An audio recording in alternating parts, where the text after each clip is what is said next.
Hai.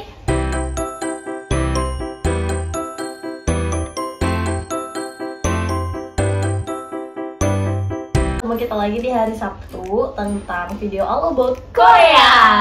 Hari ini kita bakal ngebahas tentang drama Korea Replay 1988. Buat kalian pecinta series Replay, pasti ini salah satu tontonan yang wajib kalian tonton. Kayaknya hampir semua pencinta drakor udah nonton drama Korea ini ya. Iya bener, aku sering banget lihat orang yang salah satu list wajib ditontonnya tuh ini di TikTok. Lagi-lagi di TikTok. Jadi buat kalian yang belum pernah nonton, kalian bisa cek spoilernya dulu di kita. Siapa tahu kalian bakal tertarik nonton habis ini. Di film Replay 1988 ini udah tayang dari tahun 2015. Yes, jadi keluar sebenarnya agak lama sudah ya, 6 tahunan ya. Tapi temanya itu tetap mengangkat pada saat tahun 1988. Iya, jadi kalau dari kata produsernya kenapa replay ya, dia mengulang kejadian di tahun tersebut dan menceritakannya lagi di tahun 2015-nya itu. Jadi Replay 1988 ini adalah series ketiga dari Replay series. Yang pertama itu ada Replay 1999, yang kedua ada Replay 1997, dan yang terakhir ini 1988. Dan kalian tahu ini sebenarnya masih belum bisa dipercaya, cuma ada omongan bahwa bakal ada Replay series keempat, cuma kita masih belum tahu itu Replay seriesnya tahun berapa. Karena produsernya tuh pengen banget di replaynya itu tahunnya agak jauh lagi nih, makin jauh. Kalau makin jauh lagi mungkin kita bisa belajar sejarah Korea. Bisa. Oke, Replay 1988 ini ditayangkan di TVN dan pengarangnya itu adalah Lee Min Ho. Tapi bukan Lee Min Ho yang itu ya. Bukan yang aktor yang ganteng itu ya. Bukan. Ini penulisnya Lee Min Ho dan sutradaranya Shin Dae. Jadi untuk di Replay 1988 ini, untuk tokoh utamanya kita sebutin untuk persahabatan 5 orang ini dulu ya. Yang pertama ada Lee Hyeri dari Girls' Day, yang kedua Park Bo Gum, ketiga dari Jun Yeol, yang keempat ada Go Kyung Pyo, dan yang terakhir adalah Lee Dong Hui. Ini untuk 5 orang persahabatan ini dulu ya. Bilang pemeran utamanya ya 5 orang ini ya. Oke, kita ceritakan dulu deh tentang 5 orang ini gimana.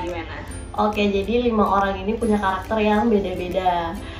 Satu orang cewek, Lee Hyeri ini jadi Doksun, itu satu-satunya cewek di antara grup ini, ya kan? Tapi dia bukan yang kayak di princessin kayak gitu, malah lebih sering diceng-cengin ya kan? Yang kedua ada Park Bo Gum, jadi Choi Taek, dia tuh pinter banget main baduk, itu permainan khas Korea ya. Benar. Jadi dia tuh salah satu kandidat yang go internasional lah di antara teman-temannya ini. Lalu ada Ri Jun Wol itu sebagai Kim Jung Hwan, dan dia itu diceritakan sebagai anak yang pinter banget di situ. Dan dia sebenarnya awalnya dari keluarga miskin, lalu karena menang lotre jadi keluarga yang berada. Tapi biarpun dia berada, dia nggak sombong di antara teman-temannya ya. Dan yang keempat itu ada Go Kyung Pyo, itu sebagai Sung Sung Won. Sun Sung Won ya. Agak susah ya ngomong Sunnya ya. Jadi di situ dia ceritanya anak yang pinter dan dia tuh apa ya, kurang lampu ya. Kurang lampu, dan ini yang bikin karakternya tuh melting, dia tuh adalah orang yang perhatian banget sama mamanya. Bener ya kan? Orangnya tuh sayang banget sama sayang mamanya, banget sama adiknya. Sama adiknya juga. Lalu yang kelima ada Lee Dong Hui, itu berperan sebagai Dong Ryong. Jadi dia tuh apa ya, kalau dibilang ya, dia tuh kayak penasihat tim gitu loh. Semua orang curhat ke dia dan dia tuh selalu menemukan masalahnya, menemukan solusinya. Tapi dia nggak bisa memecahkan masalahnya sendiri. Kalau dibilang sih dia anak yang paling support banget lah di antara teman-teman ini. Dia paling peka loh. Paling peka. Jadi ketika Jung Hwan atau biasa dipanggil Jungpal di sana, Jungpal itu naksir ke Hyeri atau Doksun, itu dia tuh peka gitu loh. Dan ketika Choi Taek juga naksir, karena memang Choi Taek sebenarnya ngasih tahu sih, cuma karena ceng-cengin yang lain kan, itu dia tuh juga peka kayak, cepet kapan kamu nih nembak si Doksun gitu. Tapi ternyata Jungpal itu lebih peka lagi ya. Jadi sebenarnya ini nggak cuma tentang kisah cinta kelima anak ini, tapi yang bikin kita seneng ya nontonnya ya. Keluarga mereka. Keluarganya tuh punya karakter yang beda-beda dan mereka tuh tetap rukun semua gitu loh ya. Bener.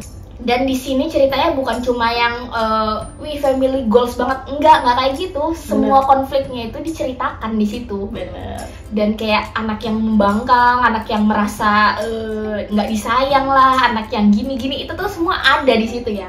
Oke, langsung aja kita ke spoilernya. Ini ceritanya tentang satu orang cewek yang namanya Doksun. Terus dia naksir sama temennya yang namanya Sunwoo.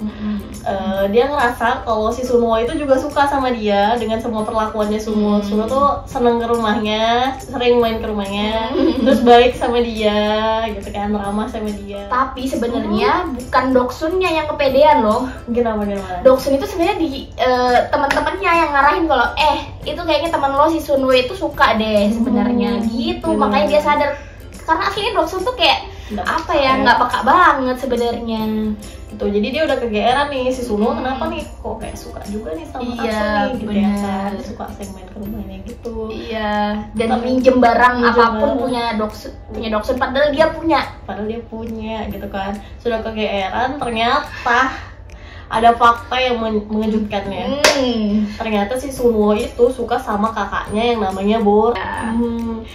Jadi asal muasalnya mereka tuh saling suka sebenarnya. Si Doksun sama si Jumpal.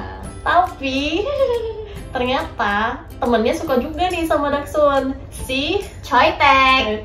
Sebenarnya awalnya kalau si Sunwoo beneran suka sama Doksun, si Jumpal itu nggak mungkin nyerah. Jadi rata-rata mereka pada pilih separuh-separuh nih. Nah sebenarnya kalau jadi aku jadi Doksun nih ya, aku masih bakal bingung banget karena Jumpal itu yang selalu ada cuy buat dia. Bener deh, selalu ada. Tapi perlakuannya Choitek itu bikin melding banget, jadi kayak bingung cuy. Dan kalau kalian lihat mereka tuh bersaingnya sangat-sangat sehat. Bener, itu heran, bersaingnya tuh sehat banget. Dan bahkan itu nggak bisa dibilang bersaing nggak sih, karena karena dia kayak berusaha jauhin gitu loh. Choitek berusaha jauhin Doksun dan Jumpal jadi berusaha jauhin Doksun supaya mereka nggak konflik gitu. Sebenarnya sih yang bikin si Jumpal ini kalah sama si Taek adalah karena dia masih ragu-ragu sama perasaannya. Iya. Jadi dia tuh selalu mau ngelakuin itu tapi keduluan sama si Taek gitu. Oke, kita masukin deh nanti scene di bawah ini dimana si Jumpal itu nyesel banget karena dia tuh kalah start dulu. Dan di sini tuh yang paling sedih sih memang. Jadi di situ dia bilang karena dia tuh kehilangan cintanya sekali lagi karena keraguan-raguannya itu. Bener. Jadi bikin dia kalah karena keraguan-raguannya. Oke, ini diceritain mereka ternyata nggak bakal ada nih kisah cinta lagi sampai mereka udah pada kerja.